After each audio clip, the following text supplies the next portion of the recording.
2021년 새해가 되었습니다. 지나간 2020년은 정말 우리 모두가 너무 힘들었고 또 기억하고 싶지 않은 그런 한 해였습니다.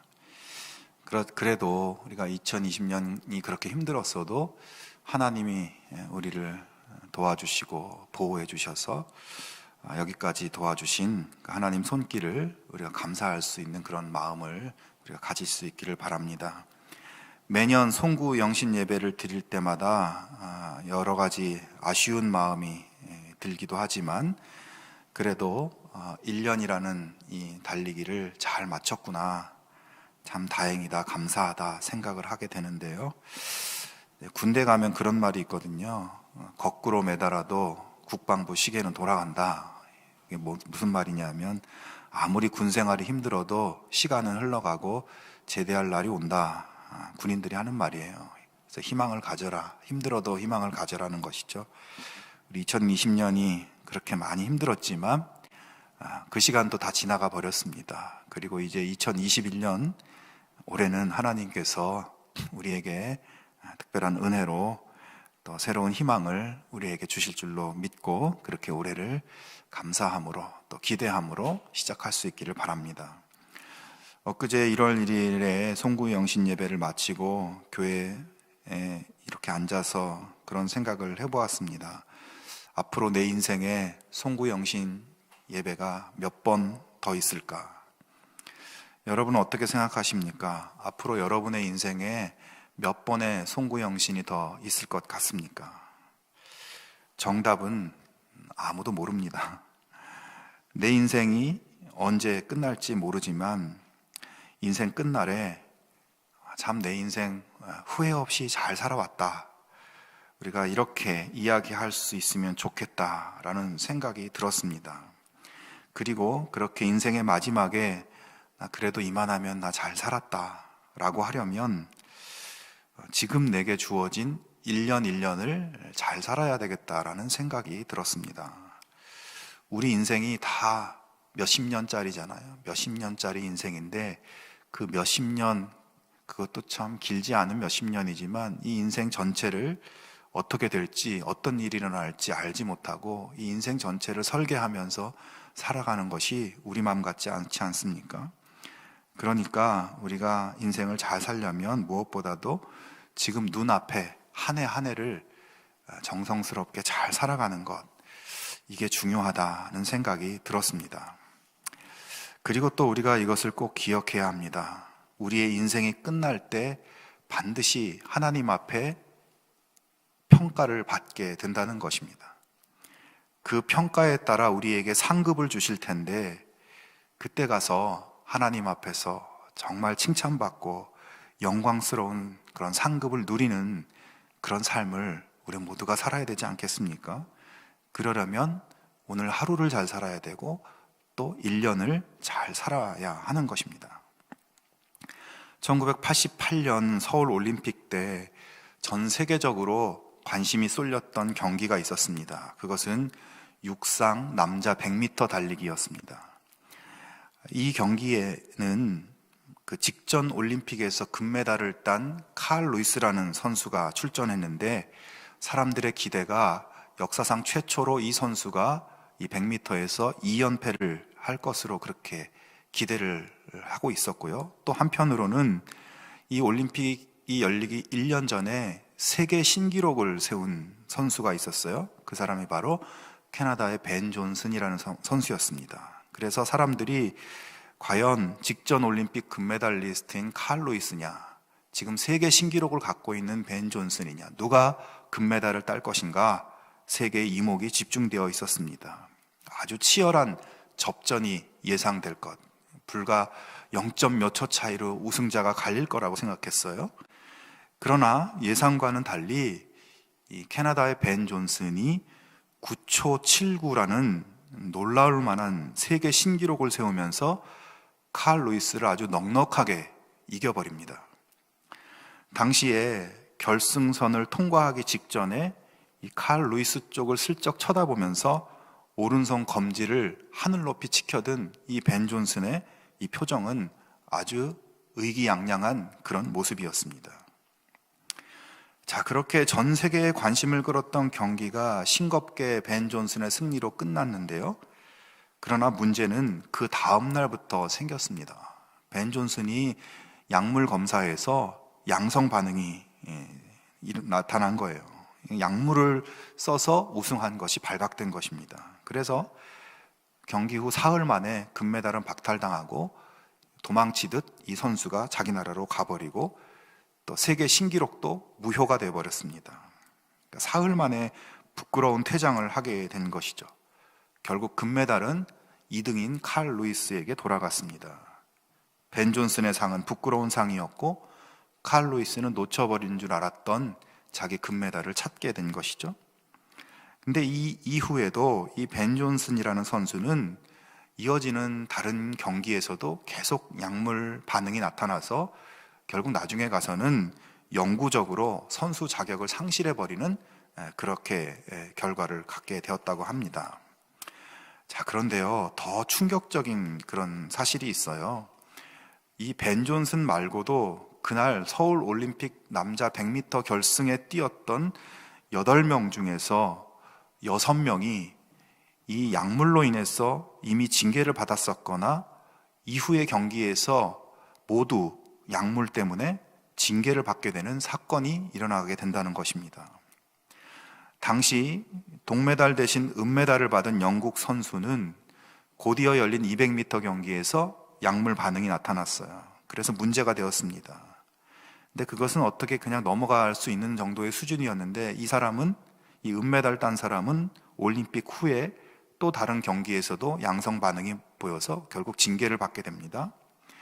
5위였던 미국 선수도 또 7위였던 캐나다 선수도 꼴찌였던 자메이카 선수도 올림픽 때는 그냥 넘어갔지만 이후의 경기에서 모두 약물 반응으로 적발돼서 징계를 받았습니다. 그리고 벤 존슨의 실격으로 금메달을 딴 칼 루이스도 사실은 이 올림픽 출전하기 직전에 있었던 미국 국가대표 선발전에서 약물 양성 반응으로 징계를 받았었습니다.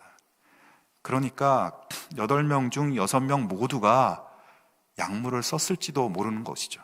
다 약물 사용에 대한 의심을 받고 있었던 것입니다. 이게 참 부끄러운 그런 역사인 것이죠.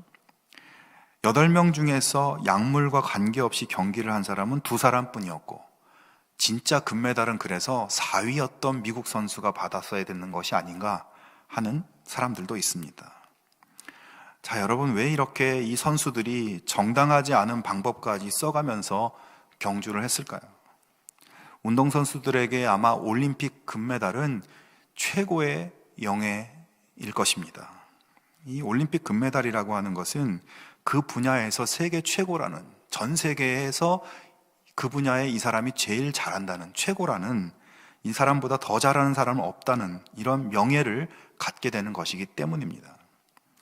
하지만 여러분, 가만히 생각해 보면 올림픽 금메달도 시간이 지나면 다 잊혀지는 것입니다.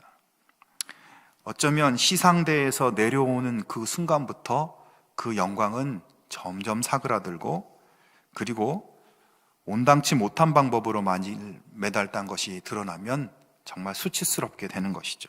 부끄러운 인생으로 살아가게 됩니다.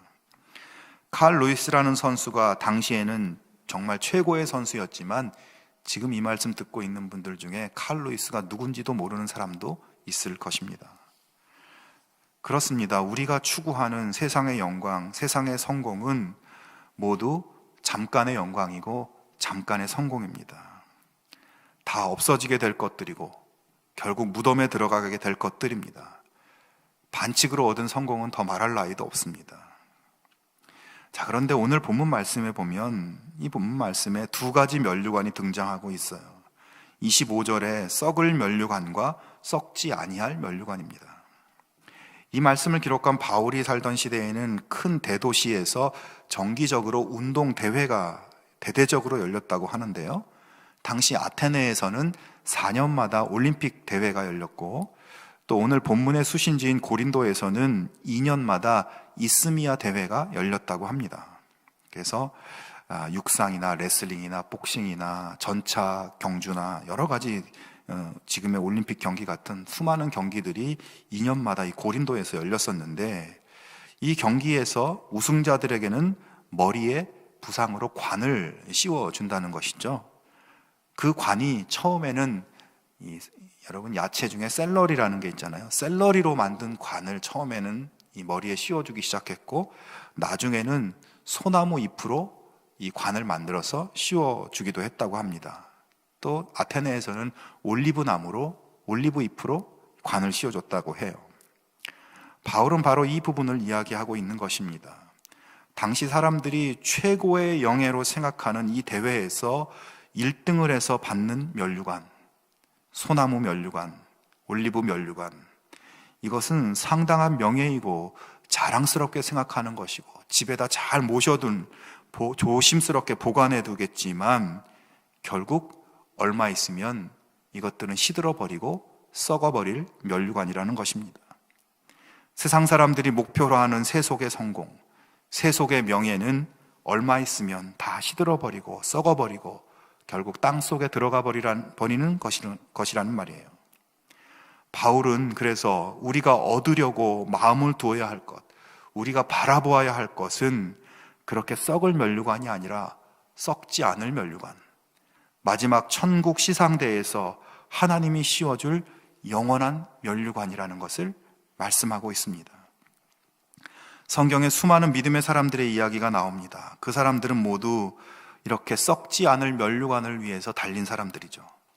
그런 믿음의 선수들을 한데 모아둔 말씀이 히브리서 11장인데, 여기에 보면 아벨, 에녹, 노아, 아브라함, 이삭, 야곱, 라합, 모세 등등 수많은 사람들, 모두 자기 앞에 당한 믿음의 경주를 끝까지 잘 달려서 결국 썩지 않을 면류관을 받은 사람들을 이 히브리서 11장에서 소개해주고 있는데, 자, 그런데 그분들이 지금은 다 무엇을 하고 있는가? 그 면류관을 받은 다음에 히브리서 12장 1절에 보면 이분들을 구름같이 둘러싼 허다한 증인이라고 표현하고 있어요. 이 말씀은 무슨 말인가 하면, 이렇게 자기 앞에 당한 믿음의 경주를 끝까지 잘 달려서 썩지 않을 면류관을 받은 이 믿음의 사람들이, 이 수많은 믿음의 선배들이 지금은 천국의 관중석에서 구름대처럼 모여 앉아서 이 땅에서 믿음의 경주를 달리는 우리들을 열렬히 응원하고 있다는 의미를 12장 1절에서 보여주고 있습니다. 자, 그러니까 오늘 우리는 우리에 앞서서 믿음의 경주를 달리고 썩지 않을 면류관을 받은 믿음의 선배들처럼 그들의 바톤을 이어받아서 우리 앞에 당한 우리의 믿음의 레이스를 달리고 있다는 것입니다. 성도 여러분, 그렇다면 우리도 아브라함, 이삭, 모세처럼 이 레이스에서 승리해야 하지 않겠습니까? 우리도 우리 몫의 경주를 마쳤을 때 하나님이 씌워주는 썩지 않을 면류관, 영원한 생명의 면류관을, 영광의 면류관을 받아야 하지 않겠습니까? 사랑하는 여러분, 올해 우리 모두가 세상의 썩을 면류관 때문에 이리 뛰고 저리 뛰고 그렇게 사는 것이 아니라 정말 썩지 않을 면류관을 바라보며 믿음의 경주를 달리고 그 경주에서 승리하는 올해가 될 수 있기를 바랍니다. 하나님의 믿음의 레이스를 잘 달리면 상 주시는 하나님께서 이 땅에서 필요한 것을 물론 채워주실 것이고, 또 그렇게 하나님의 영광스러운 면류관 우리에게 주실 것입니다. 자, 그러면 이 썩지 않을 면류관을 위해서, 이 믿음의 레이스를 잘 달리기 위해서 우리가 갖추어야 될 것이 몇 가지가 있습니다. 첫 번째는 우리가 상급을 열망하는 마음을 가져야 된다는 거예요. 우리는 모두 인생을 살면서 각자 열망하는 것이 있습니다. 어렸을 때를 생각해 보면 반에서 1등하고 싶고, 달리기를 하면 1등하고 싶고, 노래대회, 미술대회, 글짓기 대회 이런 데 나가면 상을 받고 싶어 하는 그런 열망이 있었습니다. 좋은 대학에 가고 싶은 열망, 좋은 직장에 가고 싶은 열망, 돈을 많이 벌고 높은 집 위에 올라가고 더 넓고 편한 집에 살고 여기저기 여행도 다니고 하고 싶은 것, 즐기고 싶은 것 마음대로 할 수 있는 성공하는 삶에 대한 열망을 사람들은 가지고 있습니다. 자, 그런데 그런 세상의 사람들이 꿈꾸고 열망하는 그런 거 말고 우리가 믿음의 삶을 살면서 하나님 앞에서 하나님이 인정해 주시는 하나님의 칭찬과 인정, 하나님이 씌워주시는 면류관, 그런 것에 대한 열망은 과연 우리가 얼마나 가지고 있는가? 썩을 면류관에 대한 열망은 우리 안에 차고 넘치는데 썩지 않을 면류관에 대한 열망은 여러분 가슴속에 얼마나 있습니까? 여러분 지금 세상에서 1등하고 세상에서 성공하고 정당한 방법으로 부자가 되고 세상에서 인정하는 명예와 권위가 생기고 그런 것을 하지 말라고, 그런 건 나쁘다고, 잘못됐다고 이야기하는 것이 아닙니다. 그런 것에 대한 열망만큼 내가 믿음의 상급에 대한 열망을 가지고 살고 있는가, 이것을 묻고 있는 것입니다. 성도 여러분, 세상 열망도 필요합니다. 세상에서 열망하는 것을 어떻게 사용하는가? 세상에서 열망하는 것을 하나님을 위해서, 모두의 행복을 위해서 내가 나누며 살 수 있는가? 이게 문제지 세상 열망 자체가 나쁜 것이 아니에요. 그리고 우리가 반드시 기억해야 될 것은 세상 열망에 빠져서 그것보다 더 중요한 하나님의 믿음의 상급을 놓쳐서는 안 되겠다는 것입니다. 진짜 우리가 하나님의 상급을 내가 꼭 받겠다는 그런 열망, 그 열망을 여러분 회복하실 수 있기를 바랍니다. 세속에 대한 열망은 있는데 하나님에 대한 거룩한 열망은 다 식어버린 그런 인생의 끝이 어떻게 되겠습니까? 이 땅의 것을 위해 땀 흘리고 애쓰고 몸부림치는 것만큼 하늘의 것을 위해 몸부림치며 살아봤습니까? 한순간의 가치, 잠깐의 기쁨을 위해서 몸부림치면서 살면서 영원한 것을 위해서는 뭘 하고 살고 있습니까? 요한일서 2장 17절에 보면 이 세상도 그 정욕도 지나가되 오직 하나님의 뜻을 행하는 자는 영원히 거하느니라 말씀합니다. 이 세상도 정욕도 지나간다. 영원한 것은 하나님의 뜻을 행하는 자다. 세상의 금메달은 다 지나가 버리고 잊혀져 버리고 사라져 버려도 하나님께 대한 거룩한 열망, 믿음의 면류관, 믿음의 상급에 대한 열망을 가지고 사는 사람은 영원하다고 말씀하고 있습니다. 여러분 안에 이 열망이 회복되기를 바랍니다. 거룩한 욕구가 다시 불타오르기 바랍니다. 하나님이 주시는 놀라운 상급을 받으려는 거룩한 열망을 다시 불태우며 살아가는 우리 모두가 될 수 있기를 주님의 이름으로 축원합니다. 믿음의 레이스를 위한 두 번째 전술이라면 그것은 절제입니다.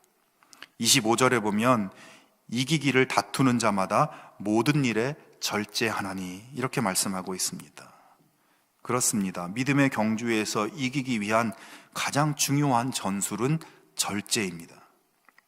오늘 본문에서 바울은 두 가지 경주를 언급하고 있는데 26절에 보면 그러므로 나는 다름질하기를 향방 없는 것 같이 아니하고 싸우기를 허공을 치는 것 같이 아니하며, 여기에 두 가지 경기를 볼 수 있는데 바로 달리기와 권투입니다.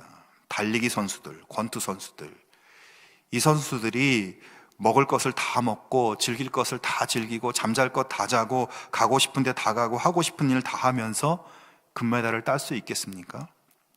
가끔 뉴스에 올림픽을 앞두고 선수들이 어떻게 준비하고 있는가를 보여주는 것을 보여주는데 정말 치열하고 처절하게 피와 땀을 쏟으면서 그렇게 훈련하는 모습을 보게 됩니다. 자신의 한계를 넘어서려고 하는 극한의 절제의 훈련을 하는 선수들을 보게 됩니다. 그런 절제와 훈련의 결과가 바로 메달로 이어지는 것이겠죠. 그래서 그들의 승리는 경기장이 아니라 훈련장에서 결정된다고 합니다. 우리의 썩지 않을 면류관을 받기 위해서, 우리의 거룩한 열망을 실현하기 위해서 우리는 거룩하지 못한 것에 대한 욕망을 절제해야 하는 것입니다. 여러분, 그런데 이 절제를 잘 할 수 있으려면 단순히 내가 이걸 하지 않겠다, 이것만으로는 실패하기가 쉬워요.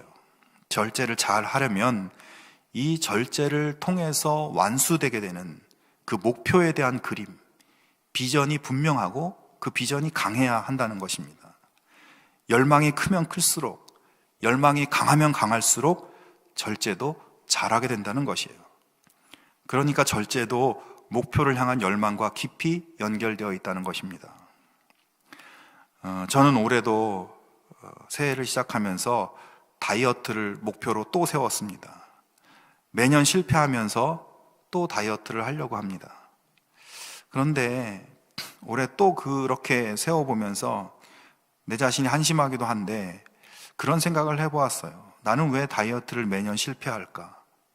왜 절제를 하지 못할까? 여러 가지 이유가 있었는데 그 중에 하나는 날씬해진 나의 모습에 대한 열망이 부족하기 때문이 아닐까라는 생각이 들었습니다. 날씬해진 나의 모습의 비전을 딱 그려놓고 내가 꼭 저렇게 되겠다, 내가 권상우처럼 되겠다, 내가 원빈처럼 되겠다, 이 비전을 확고히 가지고 이 비전에 대한 강력한 의지를 가지고 저 모습이 되고 싶다는 열망이 불타올라야 지방도 타고 절제도 되는데 그게 약했기 때문이 아닌가 생각이 들었어요. 그래서 아무래도 금년에는 이 사진을 붙여놓고 이 비전을 매일 보면서 저게 미래의 내 모습이 될 거다, 이 열망을 태우면서 절제하며 다이어트를 하려고 합니다. 여러분, 절제하기가 쉽지 않습니다. 나의 절제, 나의 인내, 나의 땀 흘린 노력이 그 끝에 있을 멋진 내 모습을 그려보고 그 모습을 내 마음에 깊이 새길 때 우리가 절제할 수 있고 또 그 목표에 이룰 수가 있게 되는 것입니다. 내 시간 내 마음대로 쓰고 싶고, 돈도 내 마음대로 쓰고 싶고, 맛있는 데도 내 마음대로 찾아가서 즐기고 싶고, 인생 그렇게 신나게 살고 싶은 마음 누구나 다 가지고 있습니다. 하지만 그렇게 살다 보면 그 끝에는 뭐가 있다고요? 시들고 썩을 면류관이 있습니다. 마지막에 보여질 영광스러운 나의 모습을 그리고 그 비전에 대한 열망을 확고히 붙들 때 절제가 될 수 있고 마침내 승리하고 하나님의 상급을 누리게 되는 것입니다. 여러분, 우리의 물질 사용을 어떻게 절제할 수 있을까요? 물질이 정말 필요한 곳에 아름답게 사용되는 미래를 내다볼 줄 아는 사람이 물질을 절제할 수 있습니다. 그냥 무조건 돈 아낀다고 되는 게 아니에요. 이 물질이 아름답게 멋지게 쓰여지는 그 그림을 상상하면서 해야 물질을 아껴 쓸 수 있는 거예요.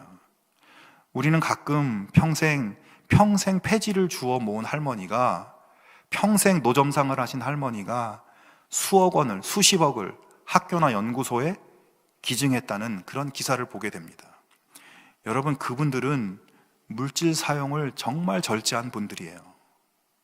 자기가 잘 먹고 잘 살려고 물질을 아껴 쓴 것이 아니라 그 물질이 아름답게 쓰여지는 것을 상상하고 아름답게 쓰여져야 할 곳을 알기 때문에, 그 거룩한 비전을 꿈꾸었기 때문에 그들이 그렇게 절제할 수 있었던 것입니다.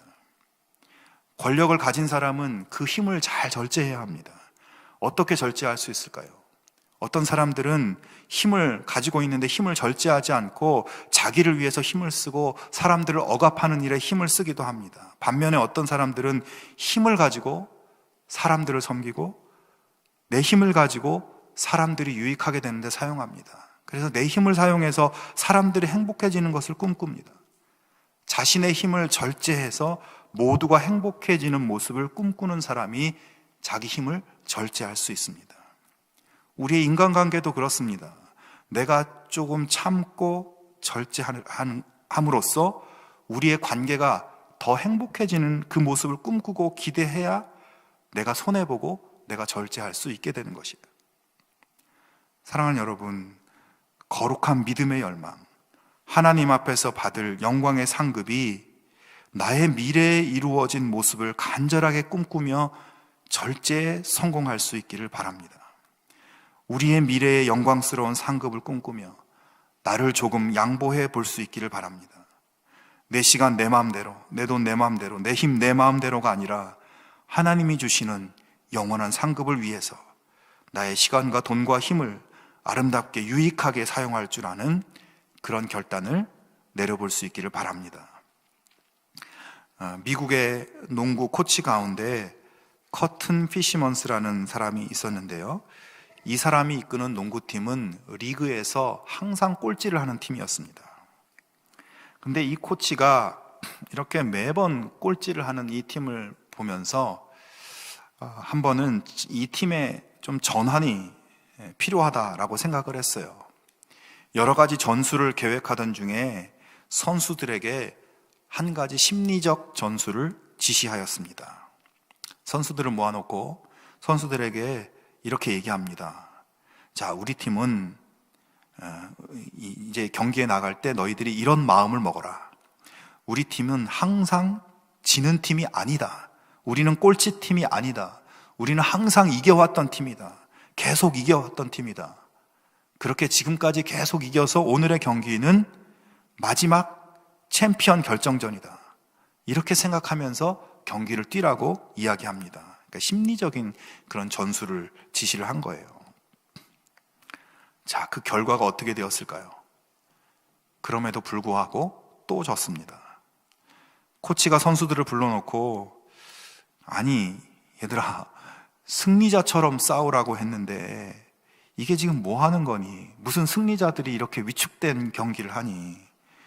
그래가지고 어떻게 이기겠냐? 내 말을 뭘로 들었니? 하며 화를 냈습니다.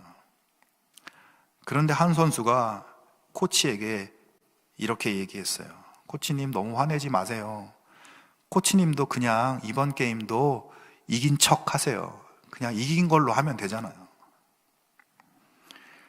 경기를 위해서 물론 심리적 전술이 필요하고 어떤 마음을 먹는가가 물론 중요합니다. 그러나 여러분, 경기가 마음만 먹는다고 됩니까? 그것만 가지고는 안 되는 것이에요. 우승을 바라고 꿈꾼다고 금메달에 대한 마음을 굳게 먹는다고 우승하고 다 금메달 따는 것이 아닙니다. 꿈꾸었으면 그에 맞는 결단과 실천이 있어야만 가능해지는 것이에요. 경기에 이기려면 실력이 있어야 되고, 실력이 있으려면 훈련하지 않으면 안 됩니다. 구체적인 실천, 구체적인 땀이 흘려져야 되고 실천에 몸부림이 있어야 합니다. 사랑하는 성도 여러분, 2021년을 시작하면서 이 두 가지를 꼭 생각하고 나아갈 수 있기를 바랍니다. 우리의 목표는 시시한 이 땅의 것들이 아닙니다. 영원히 썩지 않을 면류관입니다. 하나님과 함께 영원히 시들지 않는 영광의 자리에서 천군 천사의 환영 나팔 소리를 들으며 환호를 받으며 서게 되는 그 자리를 우리는 목표로 하고 있습니다. 이 놀라운 상급, 이 멋진 비전을 여러분 다시 한번 분명히 할 수 있기를 바랍니다. 그리고 이 비전을 열망하면서 구체적인 절제의 삶을 결단하고 실천할 수 있기를 바랍니다. 그래서 믿음의 실력을 키우기 바랍니다. 올해도 세상의 도전은 만만치 않을 것입니다. 코로나19와도 계속 싸워야 됩니다. 경제적인 도전, 인간관계의 도전, 건강 문제, 자녀 양육, 학업, 취업, 사업, 수많은 레이스가 펼쳐질 것입니다. 여러분, 이 모든 것을 어떻게 이길 수 있겠습니까? 내가 가진 힘으로, 나의 지혜와 능력으로 가능하겠습니까? 하나님의 상급을 바라보고 나를 절제하고 말씀과 기도로 나를 훈련하고 영적인 실력, 믿음의 실력을 늘리고 그렇게 목표를 향해 나아가다 보면 하나님께서 그 나머지 것들도 다 우리 삶에서 풀어주시고 해결해 주십니다. 우리 모두가 마침내 놀라운 영적인 상급의 기쁨을 누리는 그 자리에 우리 모든 성도들이 함께 서게 되기를 주님의 이름으로 축원합니다. 함께 기도하겠습니다. 하나님 아버지, 우리에게 새해를 주심을 감사합니다. 여전히 염려와 두려움이 많이 있습니다. 불안이 있습니다. 하지만 주님 주시는 담대함으로, 믿음의 용기로 승리하게 하여 주시옵소서. 우리가 세상의 헛된 상급, 썩어버릴 세상 것에 대한 열망보다 영원하고 썩지 아니할 하나님의 거룩한 상급을 간절히 열망할 수 있게 하여 주시옵소서. 주님과 함께할 그날을 기대하고 꿈꾸며 그 영광의 날을 위해 오늘을 결단하고 거룩한 실천으로 살아갈 수 있게 하여 주시옵소서. 내가 할 수 있는 거룩한 결단을 이 시간 지금 바로 시작할 수 있도록 우리를 붙들어 주시옵소서. 예수님의 이름으로 기도하옵나이다. 아멘.